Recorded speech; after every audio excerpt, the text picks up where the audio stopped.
सोचो ज़रा, अगर भगवान ही इंसानों की तरह बिहेव करने लगें, गुस्सा करें, धोखा दें और अपनी ताकत के लिए किसी को भी ख़त्म कर दें, तब दुनिया कैसी लगेगी। सच बताऊं, गॉड्स ऑफ इजिप्ट में बिल्कुल यही होता है। शुरुआत में सब कुछ एक बड़े सेलिब्रेशन जैसा लगता है, लेकिन कुछ ही मिनटों में सब उल्टा हो जाता है। तो कहानी शुरू होती है प्राचीन मिस्र से, जहाँ इंसान और भगवान साथ रहते हैं। हाँ, सच में यहाँ के देवता इंसानों जैसे दिखते हैं, लेकिन उनसे बड़े, ज़्यादा ताकतवर और लगभग अमर। और आज का दिन बहुत खास है, क्योंकि आसमान के देवता होरस को राजा बनाया जाने वाला है। पूरा शहर जश्न में डूबा हुआ है। चारों तरफ रोशनी, सोना, खुशी, सब कुछ परफेक्ट लग रहा है। लेकिन तुम तो जानते हो, जब सब कुछ बहुत सही लगे तभी कुछ गड़बड़ ज़रूर होती है। और तभी एंट्री होती है सेत की, होरस का चाचा। ऊपर से देखो तो बिल्कुल शांत, जैसे उसे कोई फ़र्क ही नहीं पड़ता, लेकिन अंदर ही अंदर कुछ और ही चल रहा होता है। फिर अचानक बिना किसी वार्निंग के वो हमला कर देता है होरस के पिता ओसिरिस पर, इतना तेज कि किसी को समझने का मौका ही नहीं मिलता। एक ही पल में सब खत्म। जो माहौल अभी खुशी से भरा था, वो एकदम सन्नाटे में बदल जाता है। होरस ये देखकर खुद को रोक नहीं पाता, गुस्से में आ जाता है। और यहीं से शुरू होती है एक खतरनाक लड़ाई। ये कोई नॉर्मल फाइट नहीं है, दोनों अपने असली गॉड फॉर्म में आ जाते हैं। पूरा एक एपिक लेवल का बैटल। लेकिन यहीं आता है असली ट्विस्ट। सेत सिर्फ ताकतवर नहीं है, बहुत चालाक भी है। लड़ाई के बीच में ही वो मौका ढूंढ लेता है और होरस की आंखें निकाल लेता है। सोच सकते हो, होरस की आंखें ही उसकी असली ताकत थी। और जैसे ही वो चली जाती है, वो लगभग बेबस हो जाता है। और बस यहीं से पूरा गेम बदल जाता है। अब सेत राजा बन जाता है, लेकिन उसका राज बिल्कुल बेरहम। वो इंसानों को इंसान नहीं समझता, सिर्फ गुलाम की तरह ट्रीट करता है। और सबसे डरावनी बात क्या है पता है? यहाँ मरने के बाद भी चैन नहीं मिलता। अगर तुम्हारे पास सोना नहीं है तो तुम आफ्टर लाइफ में भी फंस जाओगे।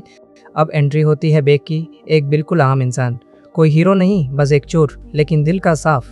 उसकी एक गर्लफ्रेंड है जाया। दोनों की लाइफ सिंपल है पर खुश है। लेकिन जैसे ही सेत का राज आता है, सब बदल जाता है। एक दिन जाया कुछ ऐसा जान लेती है जो उसे नहीं जानना चाहिए था, और तभी सब कुछ बिगड़ने लगता है। यहीं से कहानी एकदम पर्सनल हो जाती है, क्योंकि अब ये सिर्फ भगवानों की कहानी नहीं है। ये एक आम लड़के की कहानी है जो अपने प्यार को बचाने के लिए भगवानों से भिड़ने वाला है। लेकिन उसे अभी अंदाज़ा भी नहीं है कि आगे जो होने वाला है वो उसकी सोच से कहीं ज़्यादा खतरनाक है। जाया अब जिंदा नहीं है, लेकिन रुक जाओ, सब कुछ खत्म नहीं हुआ है। उसकी आत्मा अभी भी बच सकती है, बस एक शर्त पर। और वो शर्त इतनी खतरनाक ही सुनकर ही डर लगे, एक आम इंसान के बस की बात नहीं।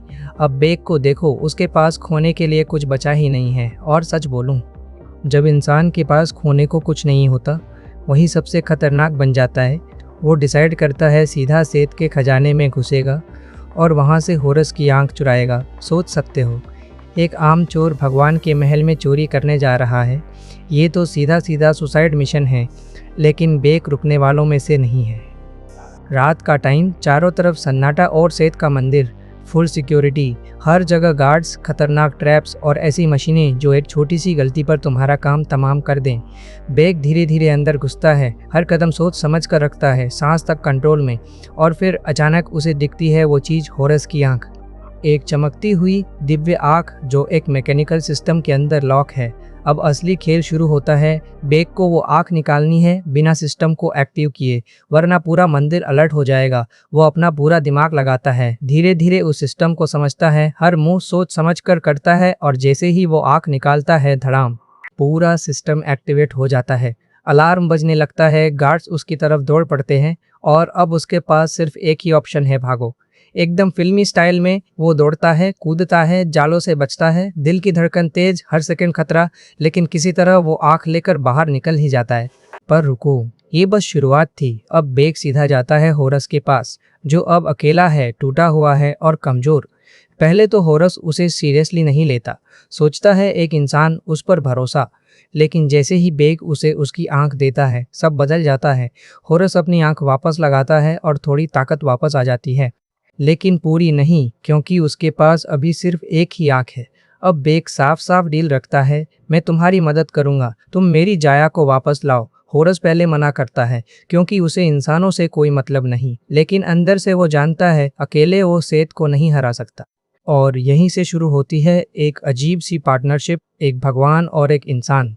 लेकिन उन्हें अंदाज़ा भी नहीं है सेत अब पहले से कहीं ज़्यादा खतरनाक हो चुका है। वो हर दिन सूर्य देवता रा के करीब जा रहा है और उसकी शक्ति चुरा रहा है। मतलब धीरे धीरे वो इतना पावरफुल हो जाएगा कि उसे कोई रोक ही नहीं पाएगा। और तभी एक और बड़ा ट्विस्ट, बेक को पता चलता है जाया की आत्मा एक ऐसी जगह पर फंसी है जहां से वापस आना लगभग नामुमकिन है और उसे बचाने के लिए उन्हें जाना होगा एक ऐसी यात्रा पर जहां से लोग वापस नहीं आते। सोच रहे हो ना अब क्या होगा? रुको, अभी असली खतरा बाकी है।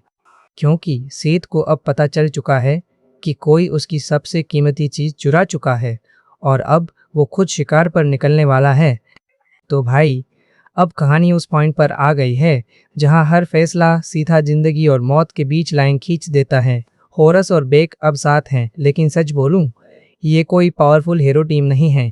एक तरफ एक कमज़ोर पड़ चुका भगवान और दूसरी तरफ एक आम इंसान जिसके पास सिर्फ हिम्मत है। फिर भी दोनों निकल पड़ते हैं उस सफ़र पर जहां से जाया की आत्मा को वापस लाया जा सकता है। लेकिन ये रास्ता आसान नहीं है। हर तरफ खतरा, धोखा और ऐसी चीज़ें जो इंसान ने कभी सोची भी नहीं। चलते चलते अचानक उनकी मुलाकात होती है हथौर से, प्यार और खुशी की देवी। पहली नज़र में वो शांत लगती है, मदद करने वाली, लेकिन अंदर से वो भी सेत के डर में जी रही है। बेक उसे देखता है और सीधे बोल देता है, प्लीज़ मेरी जाया को बचाने में मदद करो। और यहीं आता है एक छोटा सा इमोशनल मोमेंट, क्योंकि हथौर समझ जाती है ये लड़का सच में अपने प्यार के लिए सब कुछ दांव पर लगा चुका है। वो मदद के लिए मान जाती है, लेकिन एक शर्त पर। वो कहती है उन्हें चाहिए एक डिवाइन वाटर, एक ऐसा जल जो होरस की बची हुई ताकत को बढ़ा सकता है। सुनने में आसान लगता है, पर असल में ये एक खतरनाक मिशन है, क्योंकि वो जल रखा है एक ऐसे मंदिर में जो खुद एक जाल है, एक भूल भुलैया जहाँ हर रास्ता गलत है और हर मोड़ पर मौत खड़ी है। और यहीं से शुरू होता है उनका सबसे खतरनाक मिशन। जैसे ही वो मंदिर के अंदर जाते हैं सब कुछ बदल जाता है। दीवारें हिलने लगती है, रास्ते अपने आप बदलते रहते हैं और हर सेकंड ऐसा लगता है कोई उन्हें देख रहा है। बेक डरता है, हाँ बिल्कुल डरता है, लेकिन रुकता नहीं। और तभी अचानक ज़मीन कांपती है और उनके सामने आता है एक विशालकाय सर्प, इतना बड़ा कि उसका एक बार ही सब खत्म कर सकता है। होरस तुरंत अपने गॉड फॉर्म में जाता है और उस सर्प से भिड़ जाता है, लेकिन यहाँ साफ दिखता है वो पहले जैसा ताकतवर नहीं रहा। सर्प हर बार भारी पड़ रहा है और तभी बेक एक ऐसा रिस्की मूव करता है जो कोई सोच भी नहीं सकता। वो सर्प का ध्यान अपनी तरफ खींच लेता है, अपनी जान दांव पर लगाकर, सिर्फ इसलिए ताकि होरस को एक मौका मिल सके।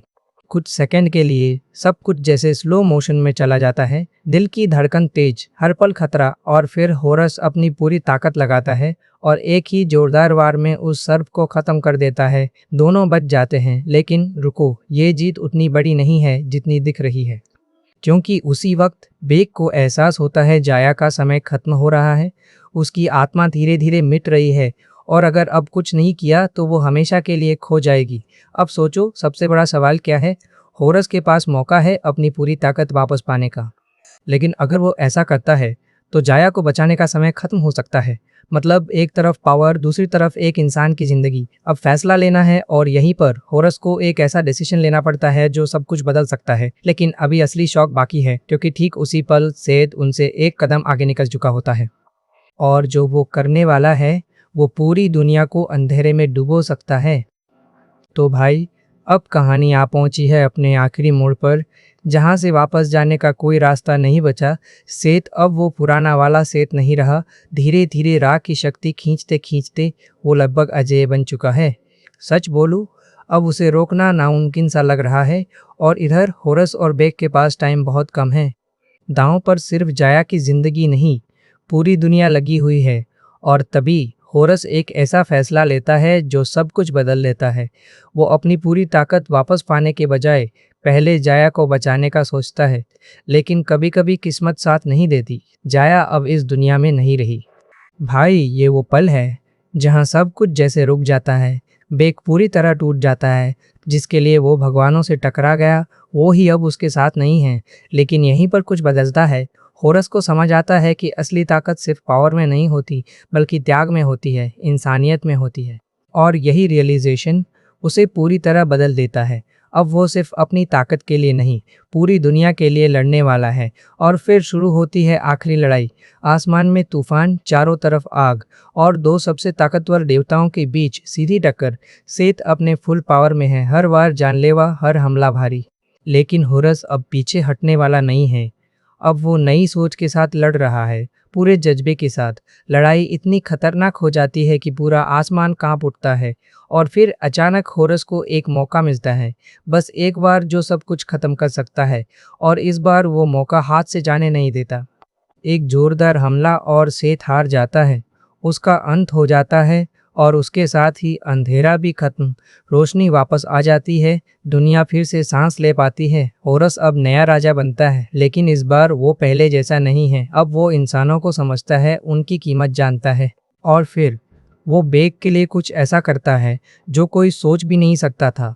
वो जाया को वापस ले आता है, एक नई जिंदगी, एक दूसरा मौका। बेग और जाया फिर से साथ। और भाई, यहीं पर कहानी ख़त्म नहीं होती। यहीं से शुरू होती है एक नई शुरुआत। एक ऐसी कहानी जहां भगवानों ने इंसानों से सीखा कि असली ताकत दिल में होती है।